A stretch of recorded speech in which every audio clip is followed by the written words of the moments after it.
Olá, meus amigos. Mais uma vez, é uma alegria enorme estarmos juntos para mais um podcast Diálogos Espíritas. Hoje aqui nós vamos trazer como tema desse nosso podcast a história de mais uma casa importante do nosso movimento espírita do estado do Amazonas, a Fundação Allan Kardec. E aqui hoje nós estamos recebendo duas pessoas que vieram representando essa casa, né?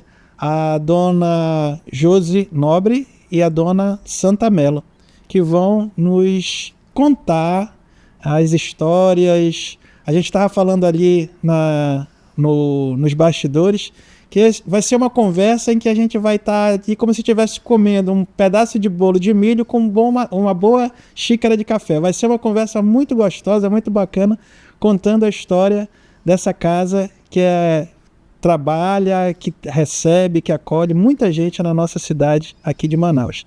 Seja bem-vinda, dona Josi, dona Santa. E eu queria começar, antes que a gente pudesse fazer a nossa prece inicial, e a gente convida a senhora, dona Josi, para poder fazer a nossa prece de abertura. Amigo Jesus, alegria que nos encontramos nesta estação para falar desta casa que é tão importante na vida de milhares de pessoas, pelo serviço no bem que vem desenvolvendo há muitas décadas. Agradecemos aos benfeitores a oportunidade de trabalhar nesta instituição que serve de guarida aos nossos corações e de mestre de amor para cada um de nós. Pedimos que esses irmãos espirituais estejam conosco neste encontro, nos inspirando, nos harmonizando, para que possamos transmitir àqueles que nos ouvem todos os acontecimentos importantes que marcaram a vida daqueles que construíram esta casa. Que vós, amigo Jesus, mantenha o nosso coração pacificado e que fiquemos em paz. Que assim seja. Que assim seja.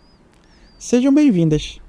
Em primeiro lugar, é um prazer ter vocês aqui, representando essa casa tão bonita, que acolhe, esclarece tanta gente. Mas eu queria saber um pouquinho, para começar, um pouquinho de vocês. O que cada uma faz na fundação, como cada uma chegou. Dona Josi. Olha, eu cheguei na Fundação Allan Kardec no Carnaval de 87. E esta jovem estava fazendo uma palestra, era terça-feira de Carnaval, e faltou luz. Então foi uma palestra à luz de velas. Foi quando eu conheci a Santa Maria e comecei a frequentar o Allan Kardec, a Fundação Allan Kardec. Sou espírita desde os 14 anos de idade.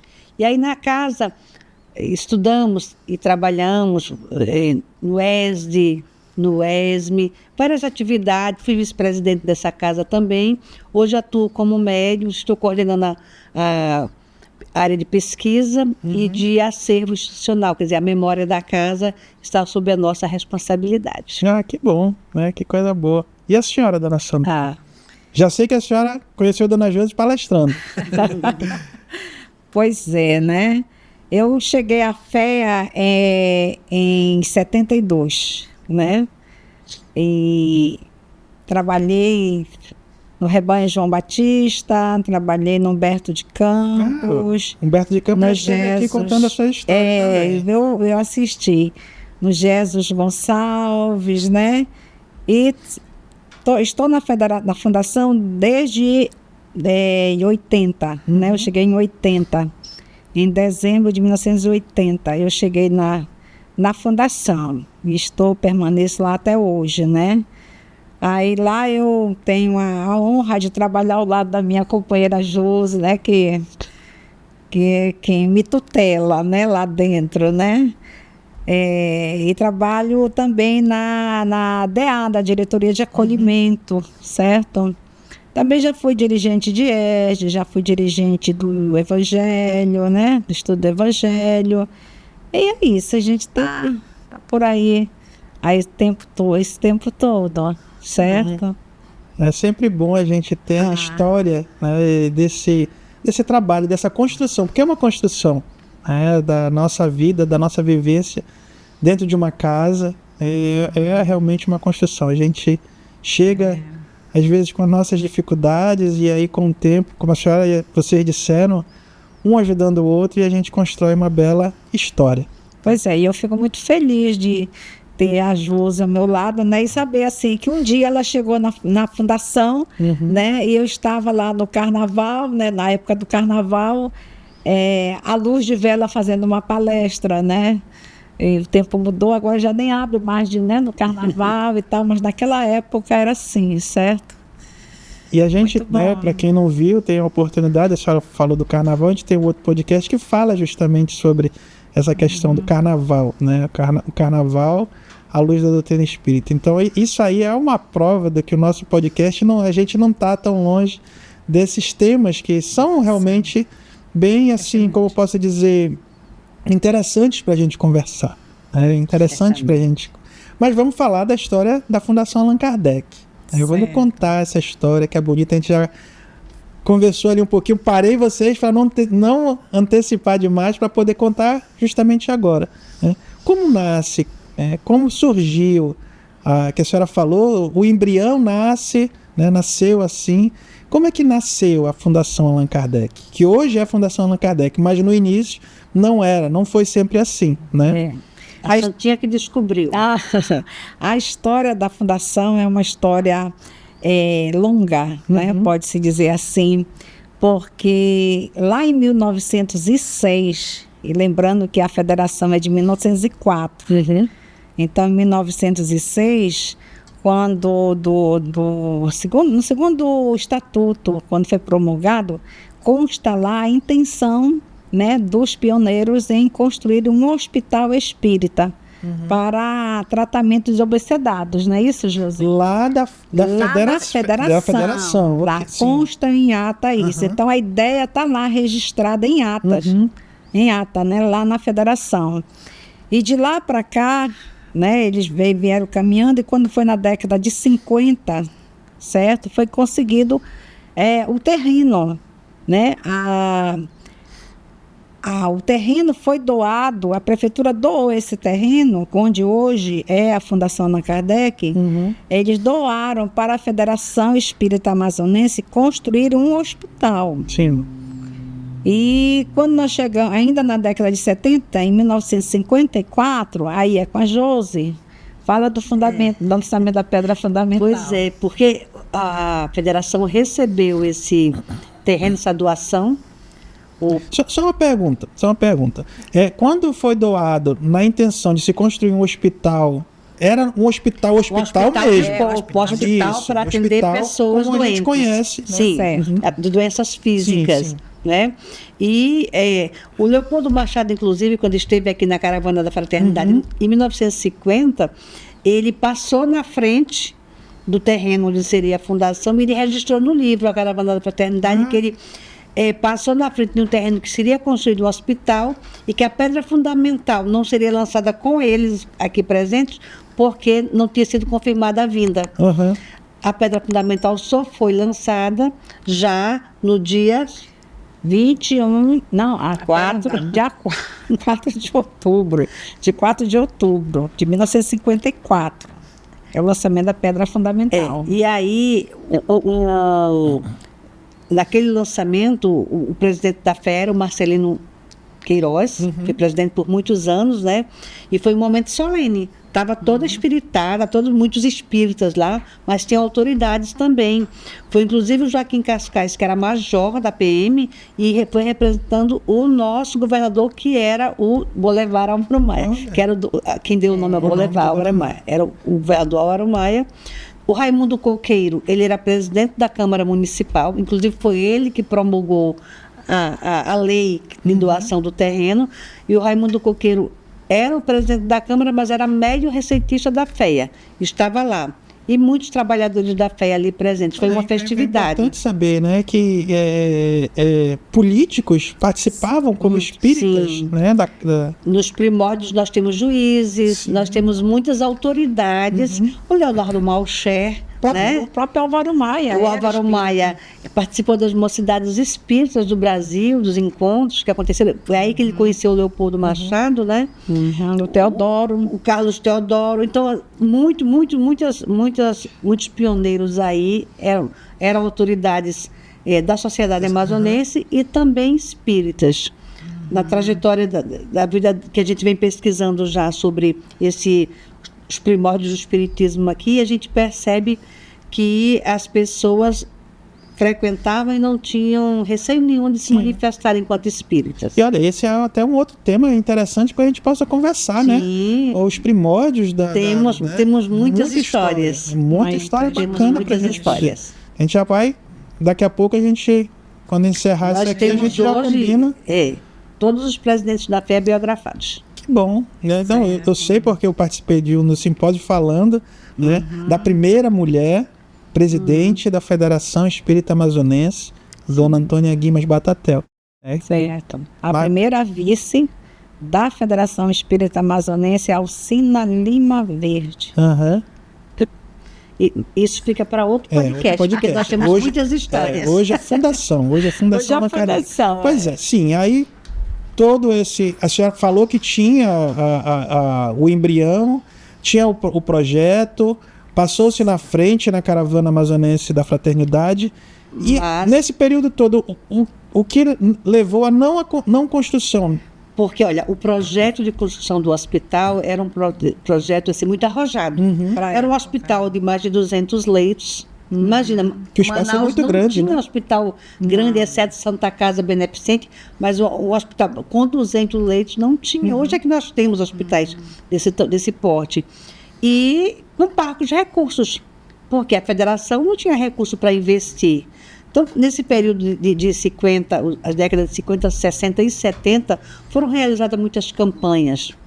Eram pedágios, né? Eram feiras, eram feijoadas, eram bazares, apresentações no teatro, mas até o Ted Boy Marino, que a nossa geração conheceu, ele veio fazer uma luta aqui para o fundo ser recolhido para a construção do hospital. Até o Pelé, o jogador, fez doações para o hospital. Né? Até o ópera. Tinha um ator famoso chamado Carlos Augusto Strasser. Eu sei. Ele fez o Profeta, a novela. O pessoal mais novo não conhece, mas se procurar no Google, vai encontrar. Ele veio fazer uma apresentação só para doar também para a construção do hospital. Então tem muitas histórias aí. Foi muita gente se envolvendo, a comunidade, a sociedade colaborando, mas era algo de grande porte. E você sabe que com o passar dos anos, as exigências sanitárias vão aumentando. E aí não tinha que se reformar o projeto. E não se tinha condições de fazer, né? Foi quando a federação viu que não tinha perna de cuidar do movimento espírita, que é a função da federação, e então criou uma comissão exclusiva para cuidar da nesse período todo, o terreno, todo o hospital era de responsabilidade da federação. Da federação. E a Josi falou, não é, no projeto Arrojado. Eu, por exemplo, me encanto com aquela rampa lá da fundação, né? A rampa do hospital. Naquela época, né? Nos 50. Né? Idealizar uma rampa daquela, não tinha na época nenhum hospital em Manaus que tivesse rampas como a nossa. Sim. Verdade. E nesse interregno que o hospital precisava atualizar o projeto por conta das exigências sanitárias, era a década de 70 já, e em Manaus estavam chegando os militares espíritas, que é criada a Cruzada dos Militares Espíritas, etc. E um desses militares, que chegou no início do ano de 79, foi o engenheiro Monteiro. José Monteiro. O seu Monteiro, que foi o primeiro, ele foi então convidado para ser o diretor administrativo dessa comissão aí que ia se dedicar a captar recursos para finalizar. Porque não finalizaram, mas eles construíram muita coisa. Vocês vão ver depois algumas fotos aí, né, que a gente vai apresentar deste vídeo, onde mostra o que eles chegaram a construir. Foi muita coisa, mas precisava finalizar. E só ressaltando assim, né, que A obra começa logo após o lançamento da pedra fundamental. E apesar da gente pensar assim, poxa, não foi muita coisa, foi. Eles tiraram do chão, materializaram um projeto, né? Sim. Aquele bloco da frente foi todo construído, né? A parte de baixo. Então, como eu disse para vocês, né, ali antes da gente iniciar, eu vi algumas fotos e tem realmente... Né? E além do mais, assim, eles tiveram cuidado de registrar isso em fotos. Nós temos muitas fotos. Nós temos uma foto muito bonita. E que bom que não se perdeu, né? Porque às vezes acontecem coisas que fogem às nossas, né, os nossos cuidados e algumas coisas se perdem, mas realmente eu já vi muita coisa. Temos isso graças ao cuidado de Marcelino Queiroz e sua família, que guardou com muito cuidado, com muito carinho. Nós temos uma foto belíssima na frente da fundação, no portão principal, a foto do Marcelino ao lado da Metério Cabrinha. É a coisa mais linda que tem, uma coisa bela. Já eles estão lá, os dois, né? Muito bonita. Muito realmente, bonita. São coisas importantes que a gente precisa guardar, que a gente precisa ter para aqueles que vão, né, nos substituir, para que assim, o que nós estamos fazendo aqui, justamente a intenção é essa. Deixar registrado feitos das nossas casas, do nosso movimento espírita, e como você, só de contar, se a gente vê a foto aqui, mas aqui na hora que eles estiverem assistindo, vão estar vendo essas fotos, vão ver realmente a grandeza e a beleza de todo esse projeto, né, de tudo isso. Para quem conhece hoje a Fundação Allan Kardec, vê, quem não teve essa oportunidade de ver essas fotos, do início, né, da casa, né, vai sentir realmente o que vocês, né, na palavra de vocês, a gente sente a emoção e a beleza de todo esse... Hoje, parte dessas fotos, elas estão expostas lá no Salão Amor da DED, né? Então, estão expostas lá. Então, é preciso conhecer essa história, é preciso conhecer. Né? A gente já deixa esse convite para né, conhecer o museu, né, da Fundação Allan Kardec. A gente pretende... até os 50 anos, a casa ter um memorial onde as pessoas tenham acesso a esse material digitalizado, porque é muito material que tem digitalizado, e possa também ter acesso e visualizar documentos antigos, como o primeiro estatuto, como algumas dessas fotos. Nós temos a foto da pedra fundamental, né? Colocada lá com as pessoas presentes. Temos, é maravilhoso, Ângelo. A gente não pode dar o spoiler, que o memorial, quando sair, vai mostrar essas informações todas. A cartinha de convite que o Marcelino Queiroz fez no Nome da Fé, encaminhando para as pessoas, convidando para o lançamento da pedra fundamental. Nós temos salva de um incêndiozinho que algum material que ia ser jogado fora para queimar, se tirou e tem queimadinho um pedacinho, mas está lá o convite colocado para o lançamento da pedra são coisas que fogem aos nossos controles, né? Mas que, graças a Deus, estão ali conservadas. E como foi encontrado na construção do anexo, né, Sandra? Foram cavar os alicerces, porque se colocar a pedra fundamental, o tempo foi passando, as pessoas que vieram depois já não sabiam o local daquela pedra. Aí foi cavar para fazer aquele que hoje é o Teatro FAC, ali a DEID, o Teatro FAC, e se encontrou então o jornal, a caixa com o jornal, com esse convite. Que coisa bonita. Foi muito interessante. E quem sabe quem não estava ali guiando essas pessoas, né? Mas sim, aí a gente falou num hospital preparado para atender o público, né, da cidade de Manaus, do estado do Amazonas. Mas e aí, aonde foi que aí isso mudou para que não se fizesse essa construção, esse projeto de um hospital realmente para atender as doenças do corpo, e se tornou a Fundação Allan Kardec? Deixa eu te dizer, o hospital, como a gente te falou, aquele bloco da frente, a parte térrea, ela já estava construída. E ali começou a funcionar atendimentos ao público, não é? A Santa tem essa história aí para contar. Nós atendíamos. Então quer dizer que chegou a atender pessoas? Sim, ambulatório. Nós tínhamos os médicos, né? Tem um ambulatório. Tinha o laboratório, funcionava. Nós tínhamos muitos assistidos, que era o pessoal do pessoal da Vila Amazonas, que lá na Maceió, agora passou ali, era uma favela, né? Então, nós atendíamos muito aquela comunidade. E por aí afora, ia todo mundo para lá para receber o atendimento médico. Tínhamos também o atendimento homeopático também lá. Então, nessa época... Esses médicos todos eram voluntários? Eram voluntários, todos voluntários e estudantes, né, da Faculdade de Medicina, de Odontologia. Tinha bioquímico. Tinha bioquímicos, eles iam estagiar lá sob supervisão de médicos formados. Daquela época, da década de 80, né, eu estou falando da década de 80, nós ainda temos 2 trabalhadores ainda, que é o João Freire, que é odontólogo. João Freire ainda está conosco, trabalhando lá na diretoria de acolhimento. E ainda temos a Lúcia Alves, né? Agora, sim, a Lúcia, ela chegou, ela deve ter passado uns 5 anos, mais ou menos, mais do que isso.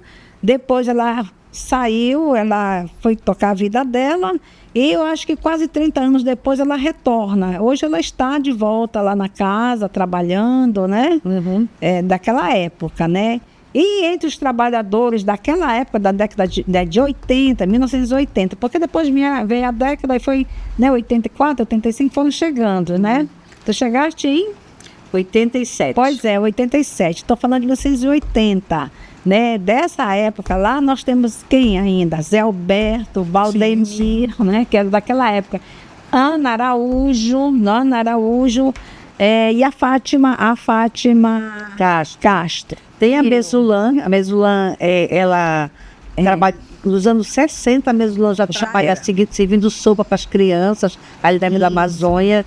Ela trabalhou, porque ela era trabalhadora da FEA, prestava esse serviço lá. Então, tem o Nunes, daquela época, antes nos 70, tem a Desi, que é lá da Federação, mas que trabalhavam lá na Hospital Nunes, na parte de hospital, da parte ambulatorial. O hospital nunca internou ninguém. Não, nunca teve ninguém internado, mas o atendimento ambulatorial, e tinha até sala de vacinas, aplicava vacinas lá. A Rita Castro, que foi presidente da FEA, ela foi estagiária como técnica de enfermagem lá. Legal. Então quer dizer que, apesar de não ter, vamos dizer assim, uma execução mais presente, mas muitos médicos que hoje, né, trabalham na nossa cidade passaram por esse hospital embrião, né, mas que fizeram também a sua história dentro da Fundação Allan Kardec, né? Do hospital, na época, o Hospital Allan Kardec. Lá na época, quem cuidava dessa diretoria da parte de assistência à saúde era a doutora Maria Augusta Medina, né? A saudosa Glória Gesta, a doutora Glória Gesta também era trabalhadora da nossa casa. O Amadeu Pinto, o doutor Amadeu Pinto também trabalhou lá conosco. Então, até mesmo na própria história da Federação de Medicina do nosso estado, a Fundação Allan Kardec tem também uma presença grande. Tem. O Estado fornecia medicamentos por meio da SEMI, que era a Central de Medicamentos na época, e os medicamentos daqueles atendidos, assistidos lá, eram distribuídos gratuitamente. A Júlia Fabrício trabalhava lá, né? Trabalhava lá. Nós tínhamos uma farmácia montadinha, armadinha. Olha, que coisa bacana. Então, ou seja, muitos dos nossos médicos que nós temos no nosso estado, então tem uma história, né, que podem... Os relatórios anuais que eram realizados pelo hospital e pela própria fundação, lá traz esses números. São números significativos, como se fosse um posto de saúde. Então, numa época que havia carência de equipamentos de instituições de saúde na cidade, atendia-se, era de grande relevância social, principalmente naquela região ali onde estava localizado, com a comunidade da Vila Amazônia. Se não falar mesmo os médicos, mas muitos acadêmicos, né? Sim. Passavam por lá. Que coisa legal. E aí, formou-se uma comissão, e aí como foi para que o hospital, até então o Hospital Allan Kardec, saísse das mãos da Federação Espírita Amazonense e viesse a constituir, vamos dizer, a diretoria? Certo. Naquela época, as reuniões da federação, do conselho, era como hoje, realizados nas casas espíritas, mensalmente. E numa dessas reuniões, o presidente colocou a dificuldade que estava para gerir essa obra e que queriam que pessoas comprometidas participassem da comissão. Um dos participantes é o Zé Alberto, que foi presidente da casa por 10 vezes, e como a Santinha colocou, vem desde aquela época, ele chegou nessa... Ele era trabalhador do Tomás de Aquino e se envolveu nessa comissão. A comissão foi formalizada e essa comissão começou a se movimentar para captar recursos para a construção. E então resolveram ir à Suframa, porque existia o Funcomis, que era um fundo O Zé é funcionário o Zé Alberto. Na época não? Ele é professor da UFAM, mas o Zé Alberto, como economista, transita aí nesse meio, né? E o superintendente da Suframa era o Rui Lins, na época. Eles foram lá pedir apoio, porque o Funcomis era um fundo que os empresários do distrito colocavam dinheiro para atender obras sociais, benemerentes. Eles foram lá em busca desse recurso e o Lins, então, sugeriu que seria interessante que fosse estabelecido um ente jurídico para que os recursos transitassem, se movimentassem de forma mais segura. E então essa ideia surgiu, não é, Santa? Certo. E que dia foi então que a nossa casa virou fundação? Pois é, né? Era a década final de 70, da década de 70, né?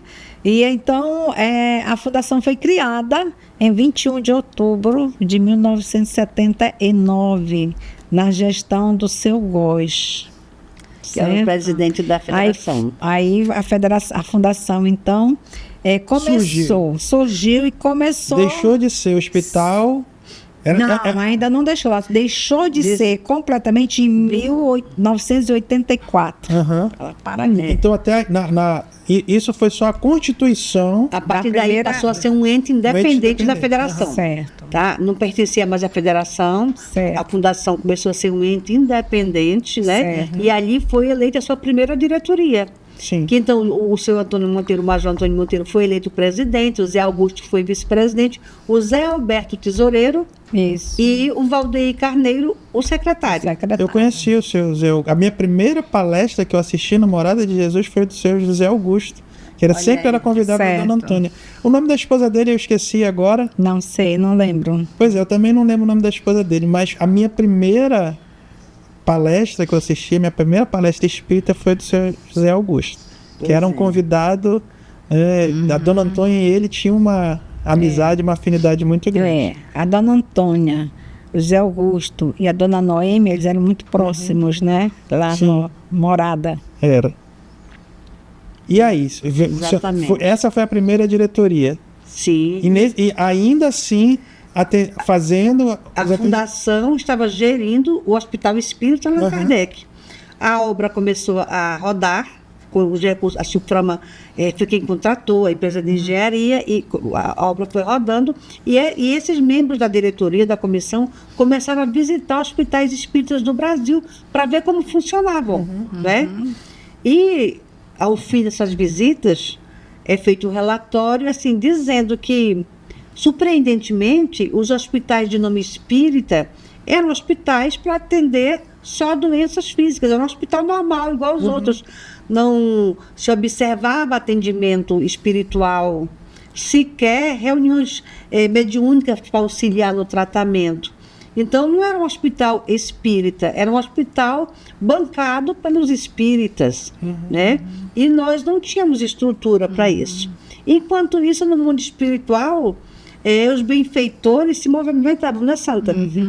E é interessante assim, né, que nesse momento o Rui Lins sugeriu então o nome de instituição, né?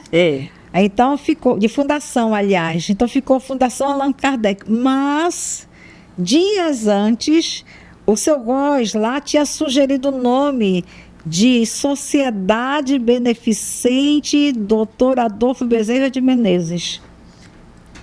E aí mudou para Fundação Allan Kardec, né? E uma pergunta que me veio agora. O hospital hoje, 28 de agosto, nesse período, nessa história que vocês até aqui nós narramos, né, e ouvimos. Aonde se encaixa o Hospital 28 de Agosto? Exatamente, aí é que é a grande transição, porque ali ao lado do Hospital Allan Kardec foi criado um posto de saúde que começou a atender as doenças físicas daquela população, e depois o governador Gilberto Mestre então manda construir o 28 de agosto, que foi inaugurado.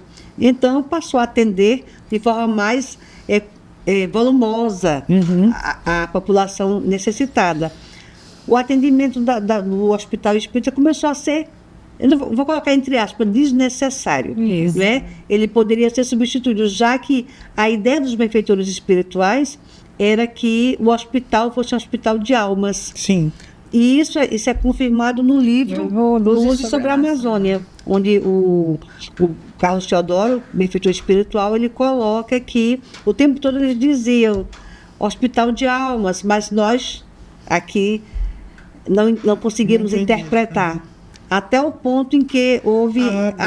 Agora eu também estou ligando as coisas, né? Exatamente. E nessa década de 80 que a Santa fala, o hospital continuava a funcionar, foi criado o Instituto Maria do... Porque nesse período de 80, disse, olha, vai ser um hospital materno-infantil. Isso. Aí o Clube de Mães, que atendia as mães gestantes ali daquela região, se transformou no Instituto Maria Dolores, dirigido pela Júlia, pela doutora Glória Gesta, a Nazária Limonge estava lá atuando, ajudando, e eles continuaram a se preparar e crescer mais para atender as mulheres que iam para esse hospital materno-infantil. Sim. Tá? E também foi construído aquele anexo que hoje é a DEIGE, né? A princípio para ser doado para ser a sede da federação, mas depois percebeu-se que na questão documental era complexo. Resolveu então ficar na própria fundação, e ali aquela área ficou como se fosse o centro espírita, o hospital e o Instituto. São 3 instituições trabalhando sobre no mesmo... o cuidado da Fundação Allan Kardec, né? Mas a assistência espiritual nesse período começou a crescer, né, Santa? Muitas atividades foram desenvolvidas. Muitas atividades foram desenvolvidas. Chegou muita gente também, né? Para atender toda aquela demanda. E aí foram surgindo as diversas atividades e hoje resulta no que é, né? Nós temos um mundo de atividades. As atividades foram se desenvolvendo e se aperfeiçoando. Para eu te dizer... A nossa casa, antes que o ESD fosse criado pela Federação Espírita Amazonense, né, o Zé Alberto e um grupo de trabalhadores, foi elaborado um roteiro de estudo sistematizado da doutrina espírita para os trabalhadores da PAC, para os assistidos, que começaram a estudar. Foi preparado um roteiro para estudo da mediunidade, né? A nossa casa, assim, ela tem um perfil que hoje é muito claro para todos nós, de difundir o estudo sério da doutrina espírita. Então, quando a federação foi formalizar o estudo sistematizado, o Zé Alberto e o Cezonan, que eram trabalhadores da PAC, foram participar da comissão para a elaboração da programação do ESD Nacional. Tá? Da FEB, né? Da FEB, porque ele já funcionava na casa. Mas nós temos lá estudos que a FEB não tem e que foi elaborado por trabalhadores da casa. Né? Nós temos o estudo sistematizado do Evangelho de Jesus, que o grupo de trabalhadores reuniu e depois elaborou a apostila. Nós temos o estudo doutrinário para idosos, que foi elaborado por trabalho e tem a apostila hoje, nossa, logicamente, local. Um dos livros, que até eu tenho também, é aquele roteiro do Evangelho. O primeiro é esse, que é dos anos 80, que primeiro foi elaborado aqui. Não trouxe aqui para mostrar. Pois é, mas a gente vai colocar, mandar para você. Nós temos. Aquele roteiro foi primeiro mimeografado. Pois é. Depois teve uma versão que foi a gráfica do Adonai, com o Elvis, que então fizeram uma versão já mais, uma brochura, né? Brochura. Aí, nessa época, o Valdemir Barros, que foi presidente da casa, foi e registrou essa obra na Biblioteca Nacional, para poder ter, então, a questão dos direitos autorais. E pouco depois, então, a Boa Nova foi e fez de forma nacional. De forma nacional. Foi assinado o contrato e foi, então, divulgado nacionalmente. Mas, antes disso, as apostilas, as brochurinhas que estavam lá, os trabalhadores que de lá saíam, iam levando. E muitos trabalhadores nossos desses congressos espíritas internacionais encontraram sendo usados em Portugal, na Espanha. traduzido para o espanhol os nossos roteiros. Que bom. E muitas federativas do Brasil, Ângelo, esses roteiros eram usados mesmo antes da Boa Nova. Aham. Eu fui para Rio Grande do Norte fazer um passeio, e a gente sempre, nós quando viajamos, levamos os livros da editora Boa Nova, porque a Fundação Allan Kardec tem uma editora, Sim. chamada Editora Boa Nova. E quando eu fui levar os livros da editora para a Federação Espírita do Rio Grande do Norte, a pessoa que me recebeu ficou emocionada. Eu não sabia que era a Fundação Allan Kardec que produzia esse roteiro, porque é o livro que nós, trabalhadores da Federação, estudamos. Que legal. Então, assim, é conhecido no Brasil e no exterior. Desbravando além das fronteiras do nosso estado, né? Eu, uma certa ocasião, estava fazendo um trabalho na hidrovia Araguaia-Tocantins e cheguei numa cidade chamada Conceição do Araguaia, né? E aí, sabe aquela fase que você está meio assim, saudoso de casa, né, das amizades e tal? Eu visitei uma casa espírita. E qual não foi a minha surpresa quando eu entrei e encontrei o roteiro em cima da mesa Eu disse, meu Deus! Matei minha saudade. Nossa, que alegria! Saudade. A gente fica tão feliz desse momento, né? A gente fica muito feliz, muito agradecida a Jesus, né? Por tantas bênçãos que recebemos, né? Tantas bênçãos. Tanto amparo no momento assim que você mais precisa. Eis que surge uma luz na tua vida, É né? verdade. A editora Boa Nova, ela lançou várias obras. E a maioria foi pela Boa Nova. Né? Nós tivemos o Galieno, o Imperador que se dobrou ao Cristo de Deus. É um livro muito interessante, que fala a história desse imperador. E aí, por que é interessante? Porque ele, na história que é passada no mundo, ele não se relata essa questão dele ser simpatizante ao cristianismo, muito pelo contrário. E o livro trouxe a história dele, resgatou, e foi preciso que os pesquisadores da FAC, o Zé Alberto, o Enio Herculano, o Ornes, o Gustavo, muitos foram pesquisar. Pois é, isso daí não antecipa, porque senão a gente não vai passar 15 minutos. A gente ainda tem mais 4 ou 5 horas de podcast para. Não hoje, né? Tá, então segura esses pesquisadores aí, porque a gente ainda vai falar deles mais na frente, porque a gente ainda está nascendo ainda. Ainda tá... Uma coisa importante da Fundação, por exemplo, a escolinha de evangelização foi uma das primeiras atividades que foi implementada. O Valdemir Carvalho foi um dos seus primeiros responsáveis, né? E depois de algum tempo, com a escolinha funcionando, se percebeu que tinha criança que estava precisando de tratamento espiritual. Sim. Então, não dava para você evangelizar uma criança que precisava de assistência espiritual. E se teve a ideia, de criar o tratamento espiritual infantil, que na época chamou-se de TEI. Né? E na época o Raul Teixeira esteve aqui fazendo uma visita, e o Zé Alberto comentou com o Raul, e o Raul achou a ideia muito interessante para ser implementada. E nós implementamos. Então, hoje, nós temos na casa a DAEI, que é a Diretoria de Assistência Espiritual Infantil, e a DEIGE, que faz a Diretoria de Infância e Juventude, que trabalha só evangelização. Sim, duas coisas distintas. E nós temos o tratamento espiritual dos jovens, que é feito pela DAMI. E assim, se eu, né, na minha ignorância, não conheço outra casa que tenha esse tipo que ofereça esse tipo de serviço, né?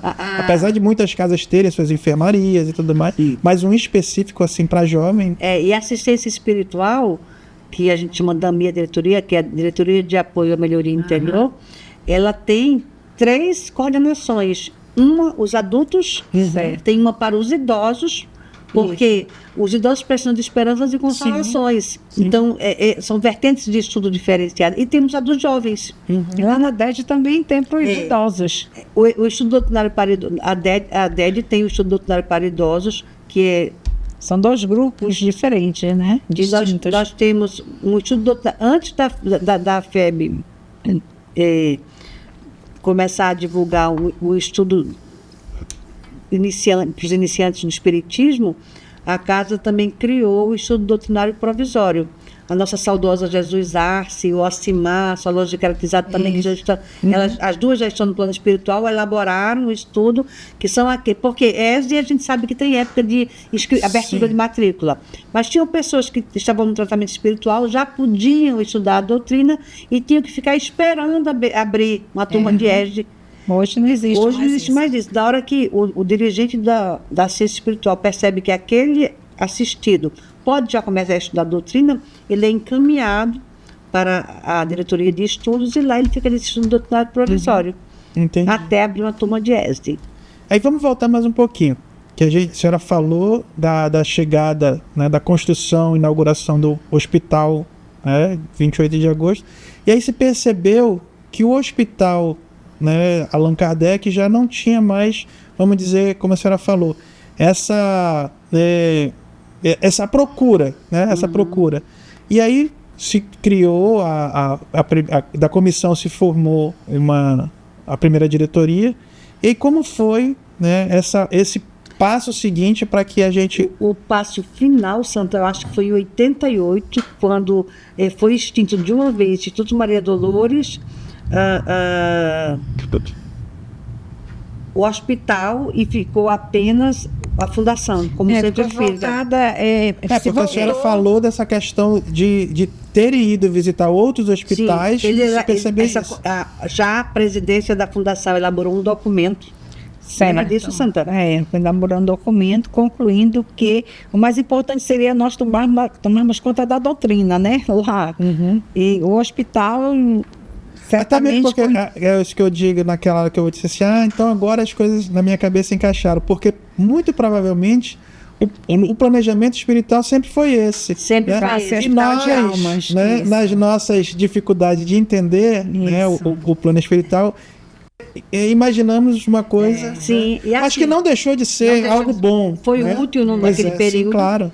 Logicamente que na hora que se encerraram totalmente as atividades de assistência ambulatorial, alguns corações ficaram entristecidos, os vanguardistas que queriam o hospital ficaram entristecidos, mas depois os ânimos se acalmaram, e só em 2010, quando o Luzes chegou à psicografia, foi que nós tomamos conhecimento do que era, e foi confirmado em outras comunicações mediúnicas, que o tempo todo eles nos diziam que era hospital de almas, e nós a gente não conseguia interpretar. Assim. E a casa se tornou, então, essa Mas eu acredito que até essa dificuldade de entendimento, ela é positiva. Sim, né? Ela é positiva, porque... em determinado momento, aquela população foi servida pelo Hospital Allan Kardec. Sim, né? sim. Como a senhora me disse, só depois o governo do Estado, através de Gilberto Mestrino, aí as coisas se encaixaram. A espiritualidade sempre tem a forma de guiar e reorganizar as coisas, né? E a casa, então, ela foi aperfeiçoando as atividades que eram desenvolvidas. E o volume de participantes olha, para te dizer, o volume em 2004, quando foi instituídas as bases doutrinárias para a organização da casa, ela foi um divisor de águas. Por quê? Porque a casa já tinha definido que seria um hospital de almas, a gente iria fazer assistência espiritual e estudos doutrinários. Isso foi se fortalecendo. Então, foi uma comissão coordenada pela presidência, que na época já era o José Alberto novamente, elaborou um documento chamado Bases Doutrinárias para que cuidou da organização. E aí a casa se organizou pela razão da busca. Olha, se eu preciso de assistência espiritual, se eu estou com a alma dolorida, eu vou para assistência espiritual, né? Se eu tenho ânsia por esclarecimento, eu vou para a área de estudos. Sim. Se eu preciso de praticar a caridade pelo sofrimento do outro, me fortalecer, várias, fazendo o bem, eu vou lá para a área da assistência social. Então, tem várias áreas formadas dessa forma, de acordo com a razão da busca e pela idade. Nós, como eu te falei, temos atendimentos para adultos, idosos, jovens e crianças, né? Num ambiente que hoje, depois eu vou olhar aqui que eu não decorei, mas se eu não me engano nós temos 13 diretorias, Santa, já neste momento. E mais de 700 trabalhadores. 642 trabalhadores. Mais de 700 trabalhadores. E isso funcionando numa média de 2.000 pessoas por semana. Antes da pandemia, houveram levantamentos que disseram que chegamos a atender 5.000 pessoas por semana. Hoje nós atendemos 2.000, mas é um movimento muito grande nessa casa. E aí é que a gente vê o quanto realmente a espiritualidade tinha esse planejamento para esse hospital de almas, né? Porque esse é um movimento, né, um fluxo de pessoas de um grande realmente hospital. Existem hospitais que talvez nem tenham esse movimento todo, né? Por isso que se constrói diversos para que possa atender um número cada vez maior. E a Fundação, na sua função, tem essa condição de fazer esse atendimento. Aí você falou em construção, eu lembrei agora que além do prédio principal, né, depois foi construído o lado, a IGE, a DED, lá embaixo, né? Espaço de convivência. Espaço de convivência. Ainda continua fazendo os puxadinhos, porque agora a gente quer um local para o nosso memorial, né? Aí de vez em quando tira uma parede daqui, outra dali, faz não sei o quê, né? Então arruma. Ali não para de construir, é interessante. E lá embaixo é um belo jardim, né? Belo jardim. Diversas vezes eu estive lá com o bazar das mães, né? Da Clube de Mães. Aqueles jardins lá é relevante a gente colocar que antes aquilo era um matagal. Sim, né? eu lembro. Aí depois que fizeram a reforma ali da via... Exatamente, depois da construção da Maceió e... se percebeu que aquela área podia ser utilizada. Foi quando se construiu, né? E nós tivemos um casal de arquitetos que eram trabalhadores da FAC. O Alide e a Inês, sua esposa. Eles fizeram o projeto e a gente ia... Os trabalhadores, eles tinham uma van e a gente pegava os trabalhadores e íamos de 10 em 10 no horto, pegar daquelas 5 mudas. As mudas que ela dizia, olha, tem que ser tal muda. Aí cada qual fazia aquelas mudas. Porque como a instituição todo mundo é voluntário, e você fazer um jardim daquele porte, com paisagismo é caro, né? Claro. Então a gente tinha os arquitetos, a gente tinha o projeto e a gente precisava dar conta de ter as plantas adequadas. E a gente fez muito isso. Os trabalhadores iam buscar, os alunos iam lá buscar, cada qual trazia 5 mudinhas e ficou um jardim belíssimo que hoje já está. Foi plantado uma samaúma na época que já está enorme, né, para marcar esse momento. E ali no bazar, e aquele espaço de convivência que a gente desfruta do jardim, ele foi colocado à disposição do movimento espírita para fazer jantares, pizzas, para se angariar fundo para as atividades sociais dessas casas espíritas. Eu acho interessante, assim, né? Eu sou apaixonada pela Fundação. O bazar nosso, né? Nada fica a dever de uma loja de shopping, né? O carinho, a arrumação, tudo bonito, né? Muito bonito o trabalho que as nossas irmãs fazem lá, né? O bazar cresceu. Eu tive a oportunidade de ver, realmente é isso mesmo, né? E o quanto beneficia, como a senhora falou, outras casas, porque nessas feiras, vamos botar assim, que são grandes bazares, né, em datas específicas, Natal, o Dia das Mães, o que as casas outras também vão expor, né? Abrir o espaço para poder divulgar o clube de mães, de artesanato das outras casas. Isso também é uma coisa muito importante. A Fundação abre esse espaço, né? Tem um determinado época lá que elas abrem esse espaço para que outras casas espíritas também possam apresentar e expor seus trabalhos. E a casa, pelo tamanho que ela tem, que tu colocasse aí no início, que a nossa casa, ela, no Amazonas, em termos de estrutura física e quantidade de trabalhadores, nós somos a maior. Né? Lá foi realizada a primeira comunhão. Lembra disso? Sim. E foi assim, um momento muito lindo. Nós temos tudo isso que a gente está falando aqui. Quem quiser se aprofundar, nós temos os anais do simpósio da FAC, que está lá no FACNet. www.facnet.org.br, tem os anais dos simpósios todos. E aí tem essas histórias todas que a gente Na tá contando descrição aqui. do podcast, quando ele tiver, a gente vai colocar todos esses links para que as pessoas possam pesquisar, visitar, Isso. para poderem ter essa possibilidade de conhecer outras histórias, outras narrativas justamente vindas da possibilidade do simpósio, que não é... Já são quantos simpósios? 8 simpósios. O simpósio começou com uma comemoração em 2009 para os 30 anos da FAC, depois se transformou num evento ordinário bianual, agora trianual. Isso. Então, Esse ano vai ter simpósio. Esse ano tem simpósio. Pois é, aí surgiu a oportunidade agora da gente voltar nesses pesquisadores, porque simpósio, né, eu já participei, né, a senhora puxou minha orelha algumas vezes, e esse simpósio dá margem a esses estudos, né, dá margem a essas pesquisas, a conhecer profundamente alguns, como tem lá, vultos do nosso movimento espírita, né, presidente de casa, presidente da federação.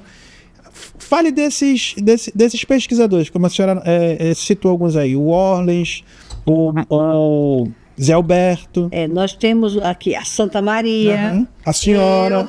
Né? Nós temos, assim, o simpósio foi criado com a seguinte intenção. A nossa casa, ela tem um perfil de estimular os estudos doutrinários do Evangelho de Jesus. Nós temos centenas de estudantes lá. E as pessoas que lá estão têm capacidade de produzir conhecimentos também. Então, a ideia é o seguinte: a gente recebe tanta bênção com o conhecimento que a doutrina nos traz, por que a gente não pode, então, oferecer algo nosso para o movimento espírita, né?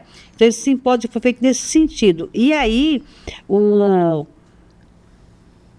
ele foi estruturado com 3 eixos temáticos.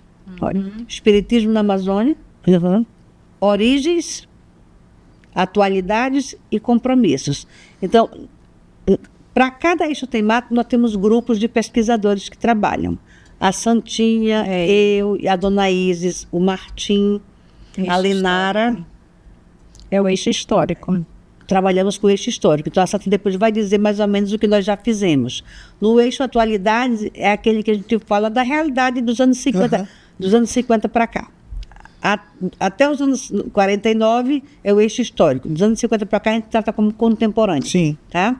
Aí a gente fala sobre o movimento espírita amazonense, a gente quer apresentar as casas do nosso movimento espírita, os vultos do nosso movimento espírita, né? E os compromissos, chamamos de compromissos iluminativos, é que o conhecimento da doutrina do Evangelho iluminou na minha vida e pode iluminar na vida dos outros. Então, são temas que fazem esses tipos de reflexões. Nesse eixo, eu escrevi um artigo sobre a Covid.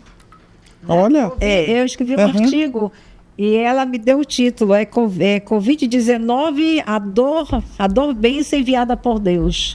Foi nesse eixo. Que não deixou de ser, né? Apesar de ter trazido dores, mas também trouxe luz para muita coisa, né? Com certeza. E no eixo histórico, a Santa é uma das nossas pesquisadoras. O que é que nós já fizemos de eixo histórico? O que é que você lembra aí? Eu lembro, Maria, muita coisa. Nós biografamos muitos presidentes. Dona Antônia, eu falo, fui eu que fiz. O Gama, né, também foi. O Carlos Teodoro. Ixi, Maria. A nossa coordenação de pesquisa, em parceria com a Federação Espírita, coordenou a publicação de um livro chamado Dicionário do Movimento Espírita Amazonense. Então, todos os presidentes da federação, até o atual, até o Tiago, estão biografados, né? E todos os trabalhadores que a gente já tinha biografado nos simpósios da FAC. Então, nesse livro são 64 verbetes. São 64 trabalhadores do bem que deixaram o seu perfume. Não, porque o caso da Alcina e do Isaías Ajuricaba, eles não foram biografados. Da Jovita não foi biografado. Então, alguns a gente conseguiu puxar informações. E nesse dicionário, a gente incluiu também pessoas até o ano de 49. E aqueles que a gente não conseguiu biografar, nós fizemos uma homenagem, uma lista com todos os nomes em ordem alfabética, para que se alguém que está assistindo aqui, a gente, for parente, ou tiver notícias de alguma daquelas pessoas que ali, daqueles irmãos que estão lá com seus nomes, podem nos passar as informações e a gente faz a biografia. Olha, aqui utilidade pública. Né? Porque é bom a gente conhecer essas pessoas. Porque passaram por nós, passaram pela casa e deixaram, com toda certeza, tesouros para que pudesse... Como você falou de utilidade pública, né? Eu não vou deixar passar a oportunidade. Por gentileza, quem tiver informações sobre Isaías Ajuricaba Lima Verde e Alcina Lima Verde Barros, nós estamos aguardando algumas informações sobre. Que bom. Se Deus quiser, parece sim. Sim. Como a gente sempre diz, é o Evangelho Sem Fronteira, o nosso podcast também não tem fronteiras. Vai chegar na pessoa certa. E aí eu queria perguntar, como a gente falou ainda agora, né, ao lado da Fundação Allan Kardec, para quem não conhece, né, para quem é fora de Manaus, fazendo essa utilidade pública, que vai encontrar os familiares e conhecedores, né, fica o Hospital 28 de Agosto, que a senhora disse, na década de 80, através do governador Gilberto Mestrinho, foi inaugurado.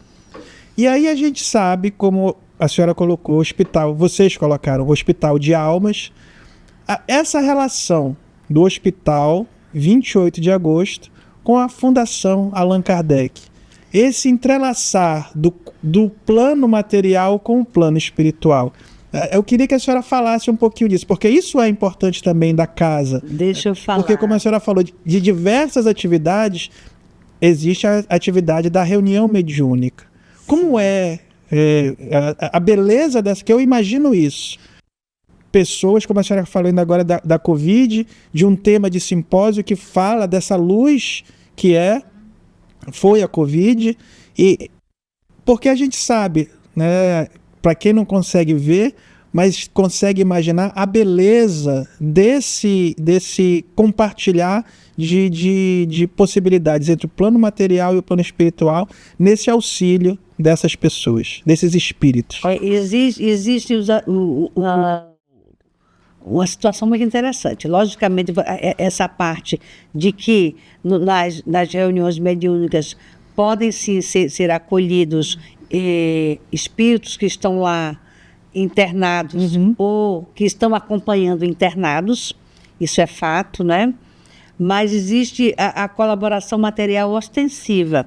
Nós temos a atividade da sopa lá na nossa casa, que semanalmente há distribuição. No sábado à noite nós temos um grupo voluntário que trabalha por conta própria, e no domingo trabalhadores da própria instituição lá, que são voluntários, vão distribuir. Então aqueles parentes de pacientes internados recebem esse alento, esse alimento, né? Mas na pandemia, a nossa casa firmou um convênio. A nossa casa foi procurada, firmou uma parceria, não foi um convênio, uma parceria com o governo do estado, sem nenhum bônus, não havia nenhum retorno financeiro para a Fundação Allan Kardec, mas o espaço foi cedido para acomodar os parentes dos internados, porque a gente sabe que os hospitais ficaram lotados, a emoção foi da parentada ali, muito difícil, e ali as assistentes sociais, psicólogos, recebiam os parentes e passavam as informações dos doentes lá. Então passamos mais de um mês, algum período lá, com a casa sendo cedida para acolher os parentes dos pacientes internados de Covid. A casa fechou, que não poderia funcionar por conta do lockdown, né? Ficou fechada. E hoje, em muitos momentos, a casa fornece espaço para estacionamento de trabalhadores daquele complexo ali, hoje Complexo Telaçu, e espaço para treinamento. Nossas salas lá de estudos, espaço para treinamento de funcionários lá do hospital. Então, olha só o que a gente consegue vislumbrar. Apesar da espiritualidade ter tido uma visão de hospital de almas, nunca essa casa deixou de cumprir a sua função. Aqui a senhora disse, não, nós entendemos, né, não entendemos bem. Quem disse que não entendeu? Se a gente for realmente analisar, desde o início até hoje, como a senhora falou, com essas parcerias, com esse auxílio dado ao Hospital 28 de Agosto, só que foram etapas que a casa veio passando e que hoje interage de uma forma, acho que até além do que talvez... Tem parentes que tem pessoas que têm seus parentes internados muito graves, que alguns saem de lá para pedir passe. Sim. Lá na nossa fundação. Alguns que recebem alta com receitas que não têm condições de comprar os remédios e vão lá, nossa diretoria de apoio do amor, então providencia essa medicação, passagem para o interior. São muitas formas de ajudar materialmente aquelas pessoas que estão necessitadas. E aí isso que eu digo, né? A beleza desse trabalho do plano espiritual. A partir do momento, talvez, que o plano espiritual percebeu que, como a senhora disse, um hospital é algo muito maior. E como a senhora disse, foram muitos visitar os hospitais espíritas e se percebeu que não havia esse acompanhamento, entre aspas, espiritual, espírita, ali se formou um complexo realmente, como hoje é o nome, né? Complexo, que a gente entende assim, quem está de fora vê lá, só entende que é aquele prédio do Hospital 28 de Agosto. Mas o complexo são as duas casas, né? O hospital... Acaba sendo. Né? Acaba sendo isso. Né? Trata da moléstia física, como a senhora disse, e também trata ao lado certamente da necessidade de desencarnados ali, né, que podem ser socorridos e levados. Eu sou meio italiana, você vai batendo aqui no microfone. Desculpa, tá? Não tem problema que o microfone... Ele não está preparado. Uma coisa que me chama muita atenção na fundação é que a casa é mantida por nós, trabalhadores. Então, nós não temos nenhum tipo de convênio, nós não recebemos, né? Então, é mantida por nós. E eu fico, às vezes, pensando assim, nossa, que bom seria que nós administrássemos a nossa casa tal qual a fundação, né? Porque tem tudo. E é verdade mesmo, porque a gente sabe do desafio de uma casa espírita.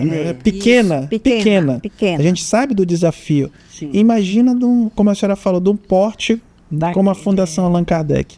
Como a senhora falou, antes da pandemia, com um fluxo de quase 5 mil ou até 5 mil ou mais pessoas ali dentro. 700 trabalhadores. Então, é necessária uma organização material e espiritual para que tudo possa andar perfeito, para que tudo possa acontecer. E um cuidado assim que a nossa casa teve, porque assim, alguns aprimoramentos, eles são realizados ao longo do tempo, né? E foi ser percebido no final dos anos 2010 que nós, trabalhadores espíritas, nós, na abnegação de fazer o bem, a gente se esquece de si mesmo, né? Então, você trabalha e se esquece de si. E muitas vezes a gente se fragiliza, nós somos humanos, estamos num mundo de expiação e provas. E a gente percebia que alguns se fragilizavam e a gente acabava não dando uma assistência a esse trabalhador. O trabalhador só faltava quando estava realmente sem condições. Se ele chegava atrasado, se ele chegava debilitado, a gente estava mais preocupado em fechar em cuidar da atividade do que o trabalhador. Isso foi sendo percebido, então foi começando a se desenvolver uma diretoria de apoio ao trabalhador. E começamos a ver nós, trabalhadores, também como assistidos, com necessidades, com sofrimentos, né, com inquietudes. E nesse desenvolvimento se percebeu o seguinte: se o Ângelo é um trabalhador da Fundação Allan Kardec, aí ele quer estudar o ESME, aí ele trabalha um dia, no outro ele vai fazer o ESME. Ele estava lá no seu estudo, faltava o trabalhador do passe. Aí o coordenador do passe saía correndo na sala de estudo e via: Ângelo, está faltando um trabalhador. Levava o trabalhador para aplicar o passe ou qualquer outra atividade da casa. Então, era muito comum os trabalhadores que estavam estudando serem retirados da sala de estudo para ir executar atividades. E se percebeu que o estudo que nos traz esclarecimento é que nos fortalece também. Então, a casa teve um movimento lá no início dos anos 2000, a partir de 2011, 2012, de observar a necessidade, primeiro, que o trabalhador pudesse ter tempo para estudar também. E segundo, ocupar a casa de uma forma mais dinâmica. A gente chamou esse movimento de ocupação de dias e horários ociosos. Olha, uma casa que tem mais de 70 atividades sendo desenvolvidas, com 700 trabalhadores. Se está todo mundo naquele momento trabalhando, o pico de energia vai lá em cima. Sim. Todos os ar-condicionados ligados, então tinha dia que dava pico, que de vez em quando a subestação desligava, ficava todo mundo no escuro. Então se percebeu que estava sendo forçado, apesar de ter havido uma reforma e ter construído uma subestação muito maior. Mas olha, a gente precisa ocupar outros horários. Então nesse movimento de ocupar dias e horários ociosos, se teve então uma ideia de ter só o dia de assistência espiritual e só o dia de estudos, porque isso evitaria que o trabalhador saísse da sua sala para executar o trabalho. Ele tinha o dia dele. Isso começou no ano 2010, essa ideia, e só foi executada em 2015. Você vê o tempo que precisa para uma ideia amadurecer. Né? Porque você tem que mobilizar uma gama de trabalhadores que tem as suas atividades, tem os seus compromissos pessoais, e foi feito de forma paulatina. Se havia resistência de algum grupo de encerrar, de mudar de dia, ele continuou naquele dia até encerrar. Quando encerrou, não abria mais atividade naquele dia.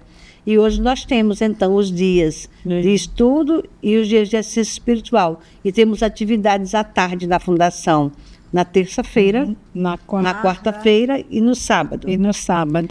A evangelização, as crianças saíam das escolas e iam para a escola de evangelização terça e quinta-noite, de fardinha. Imagina, se a gente adulto ficar cansado, imagina a criança. Né? Os meus chegaram aí alguns dias. Todo mundo agora é domingo de manhã. Aí se criou um movimento para se colocar para o domingo de manhã. Tanto a assistência espiritual infantil como a evangelização. E acabou se criando o Dia da Família, porque os pais das crianças da evangelização têm grupo de estudo de pais e das crianças de assistência espiritual também. Então, acabou virando um grande dia da família. E foi, assim, extremamente proveitoso o depoimento dos pais. Depois de um ano de mudança, eles deram depoimentos, foram maravilhosos. Inclusive de reestruturação familiar. Que legal. De se poder no carro voltar e conversando com o filho sobre o que ele estudou. E compreender o que ele estudou. Porque tinha pai que pensava que era uma creche, né? Ele chegava lá, deixava e ia embora. Deixava os filhos ir embora, só ia buscar no final. Tinham pais que nem eram espíritas, porque achava importante, simpatizante, não queria ter compromisso nenhum com isso, deixava, mas não conseguia compreender, né? E, na verdade, a gente viu que havia uma dificuldade muito grande de estacionamento, falta de estacionamento, né?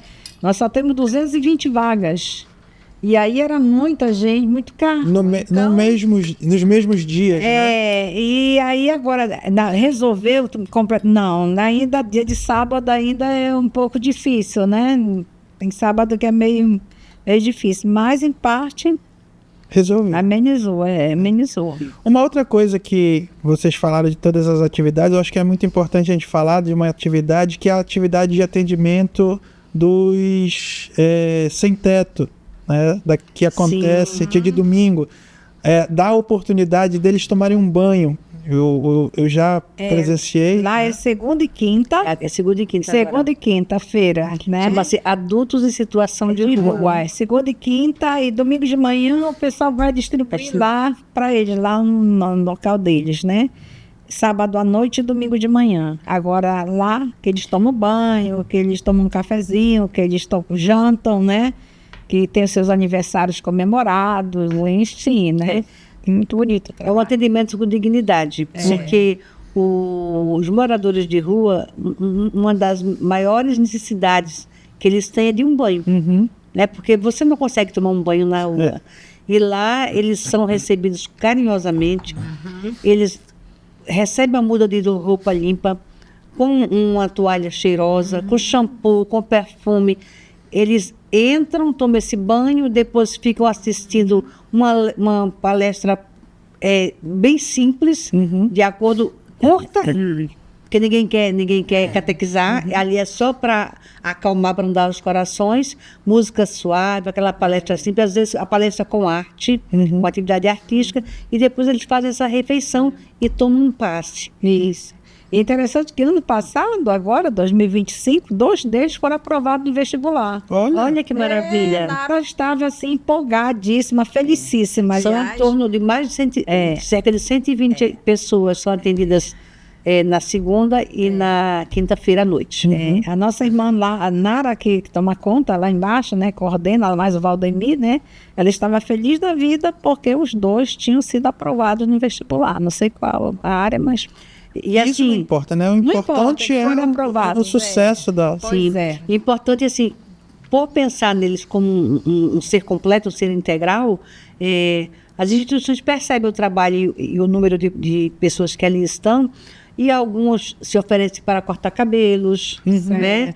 Há uma parceria com a própria Secretaria de Segurança Pública para a confecção de documentos, porque alguns estão na rua e perdem documentos. Então, é muito interessante essa parceria que é feita com os outros órgãos. Que legal. E para ver a grandeza, né? A senhora falou, mais uma vez, Hospital de Almas. É tratar essas almas realmente que, assim, a gente não pode dizer que não tenham as suas angústias espirituais.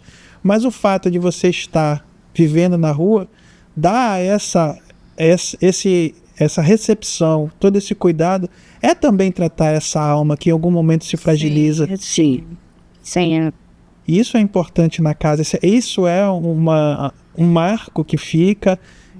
Essas pessoas que aqui hoje habitam esse plano, com toda certeza vão levar esse carinho, levam essa energia, como a senhora agora falou, desse cuidar. Né? Acho interessante, assim, eu mesmo já recebi várias vezes bilhetinho que vem lá do 28 de agosto, é que eles adoecem, eles são hospitalizados lá, e eles mandam avisar a fundação, eles mandam avisar e ainda coloca lá o nome da baiana, avisa a baiana, que é a companheira, né, fulano, tá precisando disso. Eu acho muito lindo isso, saber que lá ele pode encontrar alguém. Ele pode encontrar, ele se sente amparado, né? Se sente um ser humano. Ser humano, isso é muito importante. Agora a senhora falou uma coisa, né, que eu também já ia falar, e a senhora já deu a chance da gente comentar. É a atividade também, que a senhora falou, que eles são palestra com arte. A atividade que a casa tem, que é muito importante, da arte dentro da Fundação Allan Kardec.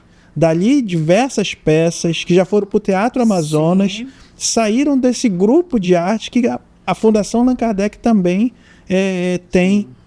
E nós temos um belíssimo coral, né? Sim, o coral que já foi visitar o Morada de Jesus. Isso, é belíssimo. Nós temos, sim. O núcleo de arte surgiu lá nos anos 80, lá, os pioneiros, o Pedro Cavalcante, que trabalha no movimento, diretor de teatro aí, é um desses pioneiros, a Nívia Dutra, o Leonardo Novelino, a Samantha Gomes, Silvio Romano. Nós temos aí o nosso querido Mário Jorge, que já está no outro plano, né? E que aparece no livro Luz sobre a Amazônia também. Eles desenvolveram um trabalho de arte belíssimo. A primeira peça foi Marcas, né? Mas tiveram outras peças marcantes, como Paulo Estevão, que também foi lá no Teatro Amazonas. Sim, foi assistir. Chico Xavier, né? Xavier. Nós tivemos Joana Dark, o nome Dark. Então, essa peça Paulo Estevão, esses adultos em situação de rua, um dia foram levados ao teatro para assistir Paulo Estevão. E ficaram muito emocionados. Mas, assim, alguns têm certa limitação. Então, na hora que foram apedrejar Estevão, eles queriam lá e defender o Estevão, porque, né? Não pode, que é isso? Uma pessoa boa. Então, assim, é um momento, assim, inesquecível. Né? Porque a arte, a gente sabe que toca a fibras das nossas almas.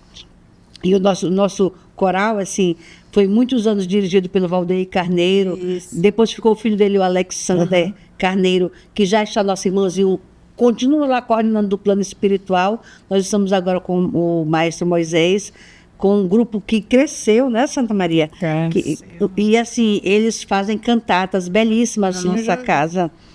Nos eventos grandes da federação, o coral sempre está, né, presente. A Cleonice esteve lá, quando a Cleonice Ortiz esteve conosco lá também, sendo maestra não tempo, mas teve problemas de saúde e precisou se afastar. E assim, para a gente já ir encerrando, mas não deixando de comentar, né? O que eu sempre pergunto para as outras casas a outra casa que veio, é quem são ou quem é o guia de todo esse trabalho, de todo desse complexo, eu vou botar assim, né? Porque vocês aqui narraram atividades diversas, com pessoas diversas, mas do plano espiritual, como o plano espiritual orienta, quem orienta, se tem alguém assim específico. É contigo, é tua área, Josi. É a tua área. Olha, nossa casa, nós temos um dirigente espiritual chamado Carlos Teodoro Gonçalves, que é um dos pioneiros do movimento espírita. Ele, na época, final do século XIX, início do século XX, ele trabalhava junto com o Leonardo Malché, o Bernardo Almeida, que são os pioneiros conhecidos do nosso movimento, e ele já tinha o Centro de Propaganda Espírita lá na década de 1885, já estava o Centro de Propaganda Espírita funcionando, né? E no limiar do século XX, lá eles fundaram, então, a Sociedade de Propaganda Espírita, que foi que cresceu o Centro de Propaganda. E essa sociedade, além de ter a parte de centro espírita, foi fundado um jornal chamado O Mensageiro. Sim. Né? Um jornal de qualidade ímpar, que nós temos no Memorial da Federação Espírita, 2 volumes dos 2 primeiros anos, que foi doado pelo pioneiro Bento José de Lima, que era médio, o médio da federação, era trabalhador pioneiro, e ele doou essas 2 encadernações lá, e se você for ver, ler o conteúdo, é de alto nível. Reflexões doutrinárias importantíssimas. E ele era um divulgador da doutrina, conhecida como... E ele, então, se apresentou com o dirigente espiritual da nossa casa. Mas lá nós temos também, tivemos comunicação já do Bernardo Almeida, muito afeito à área de estudos da casa. O Leonardo Malché acompanha na área administrativa da casa. O Joaquim Francelino na parte de finanças, ele foi tesoureiro da fé há muito tempo. Apesar de não se dar muito valor ao material, mas tem um orientador financeiro, né? A dona Noêmia Peixoto também por lá. E, para nossa surpresa, numa reunião que aconteceu a semana passada, de formação de médios, nós temos uma diretoria nova, que chama-se DAEM, né? Diretoria de Apoio e Exercício da Mediunidade, que ela recebe os estudantes que saíram do ESME e os trabalhadores de atividades mediúnicas que precisam de atualização, de estar estudando. E houve uma reunião com esse grupo. E então teve uma comunicação de Bento José de Lima, que era o primeiro médio, assim, da federação, era o médio oficial. A gente pensava que era a primeira vez, mas o Martim disse que a dona Isis tem uma comunicação da época do simpósio, ela vai procurar. Mas ele se manifesta e, ao ser no diálogo, ele fala como começou o trabalho dele como médium naquela época. E o Mário Jorge também se comunica. O Mário Jorge, que é trabalhador contemporâneo nosso, ele se comunica algumas vezes lá na nossa casa também. Nós temos muitos trabalhadores que desencarnaram na nossa casa, que de vez em quando eles dão uma comunicação. Passaram a ser também trabalhadores. Sim. Esse que nós citamos, sim. Agora, como dirigente espiritual, é o Carlos Teodoro Gonçalves, que nós temos descendentes deles ainda aqui em Manaus. Vários descendentes que, por coincidência, viram no YouTube a apresentação e nos procuraram, ou veem na internet, fazem contato. Hoje em dia nós temos amizade com parentes de vários presidentes da casa. Por exemplo, nós temos amizade com Trineta de Carlos Teodoro, de João Antônio, de Félix, do Major Antônio Barbosa, Antônio Barbosa é aquele pioneiro que tem o primeiro relato no Reformador. Em que ano, Santa? 1882. O Major Antônio Barbosa relata fenômenos de efeitos físicos na casa dela. Não, porque é memória, porque já Mas é porque a Santa escreveu sobre o fenômeno de efeitos físicos na casa dele. A Santa fez um excelente artigo lá em Moura. a respeito. Ela e o Edson César, né? Lá em Moura. Então, assim, esses pioneiros aí, essas pessoas que são parentes que viram, hoje nós temos um laço de amizade. Do Marcelino Queiroz também, nós temos, né? A filha dele, netos, tem netos dele que trabalham no movimento espírita, né? Lá também, em Presidente Figueiredo, tem uma das filhas dele também, enfim. Luiz Facundo do Vale. Isso.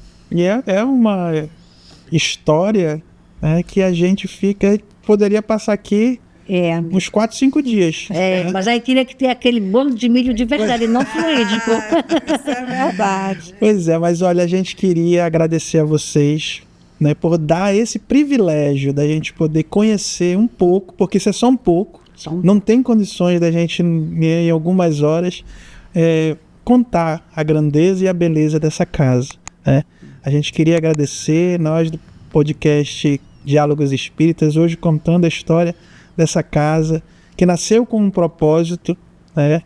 A senhora disse que entenderam errado, mas no meu entendimento agora, ao final do nosso podcast, não teve nada, não teve nenhum engano, porque como a gente, né, viu aqui, o plano espiritual, né, conhece as nossas limitações e sabiam que aquilo que seria entendido era o que seria necessário para hoje ser o que a Fundação Allan Kardec é. E eu queria que vocês deixassem as considerações finais de vocês. Antes das considerações finais, eu gostaria que a Santinha, então, falasse o nome dos nossos presidentes. Sim. Como é história, é importante relatar. Interessante, né? Então, que vai a lembrança e a nossa gratidão, né, aos nossos companheiros ainda, eu digo ainda porque a gente está aqui de passagem, né, mas estão entre nós, né, o Zé Alberto Machado, né, vem o Zé Alberto, vem o Valdemir, né, o Hugo Barroncas, a Dona Isis, o Orlens, o Martim, estou esquecendo de alguém. O Antônio Monteiro, que foi o primeiro. José Antônio Monteiro, né? Antônio José Antônio Monteiro, agora do meu... A emoção, Antônio gente... Monteiro, né, que foi o primeiro, né? Nós queremos, assim, deixar registrado, né, porque são companheiros valorosos, né, e estiveram à frente daquela casa e estão ainda, né, muitos deles ainda estão em outras atividades e que nós somos muito gratas a eles por tudo isso. Sim, claro, sempre serão, né? Nós queremos agradecer a oportunidade, Ângelo. Para a gente é uma alegria estar aqui. Falar da nossa casa é sempre uma alegria. Ela é muito importante para todos nós. A gente sabe da importância que ela tem por todos aqueles que a procuram. Por qualquer que seja o motivo, são sempre bem acolhidos, né? E estamos sempre à disposição, tanto para falar da nossa casa, como da história do movimento espírita amazonense. Dona Santa, Oi. mais alguma coisa? Não, amigo, eu só agradeço mesmo por esse espaço, né? Foi muito bom nós estarmos juntos, né? E relembrar, sabe, rememorar a nossa casa, os feitos da nossa casa, é sempre uma alegria incontida. Muito obrigada. Eu não disse para vocês que a gente nem ia perceber que o tempo ia passar? Verdade, né? É verdade. Que a gente vai, ainda mais com uma história tão bonita. Uma história que emociona, uma história que faz, como a senhora disse, relembrar, né, pessoas que já passaram, pessoas que ainda estão, pessoas que vão, né, a partir desse momento, conhecer a casa e que vão chegar, eu tenho certeza disso, que a intenção é essa, dar a possibilidade também de que as pessoas que não conhecem a Fundação Allan Kardec possam vir a conhecer, possam vir a frequentar e ali também encontrarem o auxílio e o amparo desse hospital de almas, de corpo e de todos aqueles que ali chegam com as suas dificuldades e necessidades e a irem um pouco mais iluminados. Muito obrigado mais uma vez a vocês E a gente vai marcar outra aí, porque a gente tem muita história para contar, né? Eu queria agradecer, meus amigos, ao final, né? Vocês devem ter percebido os nossos primeiros patrocinadores, a Joalheria de Dona, a Gráfica Santa Luzia. Daqui a pouco a gente traz outros aí que também estão vindo conosco nesse projeto, que hoje não é mais um projeto, é uma realidade.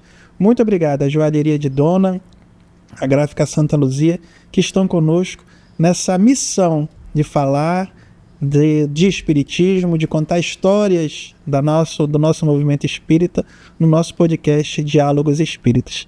Então a gente agradece a todos e marca um novo encontro para uma próxima oportunidade. Muito obrigado e até lá.